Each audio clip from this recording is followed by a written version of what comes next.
വരും നമുക്ക് സിമ്പിളായിട്ട് എന്നാൽ ക്യൂട്ടായിട്ടൊരു ക്രാഫ്റ്റ് ചെയ്ത് നോക്കാം. ആദ്യം കാർഡ്ബോർഡ് എടുത്ത് കട്ട് ചെയ്യേണ്ട പ്ലേസ് എല്ലാം മാർക്ക് ചെയ്ത് ഇതുപോലെ കട്ട് ചെയ്തെടുക്കുക. ഇനിയിപ്പോൾ ബലത്തിനൊട്ടും കുറവ് വരുത്തണ്ട. എല്ലാ സൈഡിലും കട്ടി കൂട്ടാൻ ഓരോ പീസ് കാർഡ്ബോർഡ് സെയിം അളവിൽ കട്ട് ചെയ്ത് ഒട്ടിക്കാം. ഉൾവശം A4 ഷീറ്റ് കൊണ്ട് കവർ ചെയ്ത് കൂടി എടുക്കണം.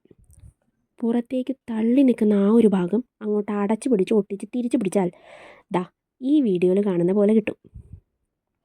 തീർന്നില്ല, ഇത്തിരി കൂടി പണിയുണ്ട്. A4 ഷീറ്റ് എടുത്ത് ഉള്ളിൽ ചെയ്ത പോലെ പുറത്ത് ഒട്ടിക്കണം. എവിടെയോ ഒരു ക്യൂട്ട്നെസ്സിൻ്റെ കുറവുണ്ടല്ലേ? ശരിയാക്കാം. ഇപ്പം ശരിയായില്ലേ? ഇതാണ് കുട്ടികളെ പെൻ ഹോൾഡർ.